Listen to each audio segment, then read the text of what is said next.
ನಮಸ್ಕಾರ. ನಗರದ ಒಂದು ರಸ್ತೆಯ ಬದಿಯಲ್ಲಿ ಒಬ್ಬ ಬಡ ಚಮ್ಮಾರ ಚಪ್ಪಲಿಯನ್ನ ಹೊಲಿಯುವಂತಹ ಕಾಯಕದಲ್ಲಿ ತೊಡಗಿಸಿಕೊಂಡಿರ್ತಾನೆ. ಅವನು ತನ್ನ ಕೆಲಸವನ್ನ ಬಹಳ ಶ್ರದ್ಧೆ ಮತ್ತೆ ಪ್ರಾಮಾಣಿಕತೆಯಿಂದ ಮಾಡ್ತಾ ಇರ್ತಾನೆ.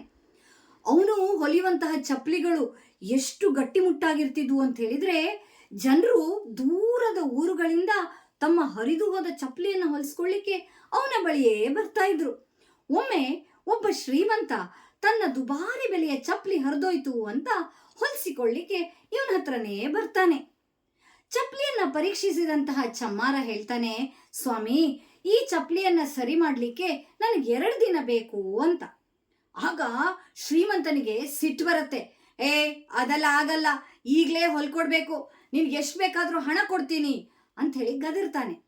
ಆಗ ಚಮ್ಮಾರ ಶಾಂತವಾಗಿ ಹೇಳ್ತಾನೆ, ಸ್ವಾಮಿ, ನೀವೇನೋ ಹಣ ಕೊಡಬಹುದು, ಆದರೆ ಅವಸರದಲ್ಲಿ ಕೆಲಸವನ್ನ ಮಾಡಿ ನಾನು ನನ್ನ ವೃತ್ತಿಗೆ ಅಗೌರವವನ್ನ ತೋರಿಸಲ್ಲ. ಮತ್ತೆ ಅವಸರದಲ್ಲಿ ಕೆಲಸ ಮಾಡದೆ ಅಂತಾದ್ರೆ ಗುಣಮಟ್ಟವನ್ನ ಕೂಡ ಕಾಯ್ದುಕೊಳ್ಳಿಕ್ಕೆ ಸಾಧ್ಯ ಆಗುವುದಿಲ್ಲ. ದಯಮಾಡಿ 2 ದಿನ ಬಿಟ್ಟು ಬನ್ನಿ ಅಂತ ಹೇಳ್ತಾನೆ. ಶ್ರೀಮಂತನಿಗೆ ಅವನು ಹೇಳಿದ್ದು ಸರಿ ಅಂತನ್ಸಿ ಹೋಗ್ತಾನೆ. 2 ದಿನ ಬಿಟ್ಟು ಬಂದು ನೋಡಿದಾಗ ಶ್ರೀಮಂತನಿಗೆ ಆಶ್ಚರ್ಯ ಆಗೋಗುತ್ತೆ. ಅವನ ಚಪ್ಪಲಿ ಹೊಸದರ ಹಾಗೆ ಪಳಪಳ ಅಂತ ಹೊಳಿತಾ ಇತ್ತು. ಆಗ ಶ್ರೀಮಂತನಿಗೆ ತನ್ನ ತಪ್ಪಿನ ಅರಿವಾಗುತ್ತೆ.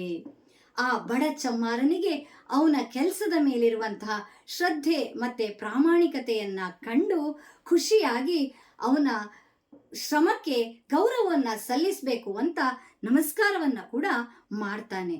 ಹೌದು, ಕೆಲಸ ದೊಡ್ಡದಿರ್ಲಿ ಸಣ್ಣದಿರ್ಲಿ, ವೃತ್ತಿನಿಷ್ಠೆ ಎನ್ನುವಂಥದ್ದು ದೊಡ್ಡದಾಗಿರುತ್ತೆ.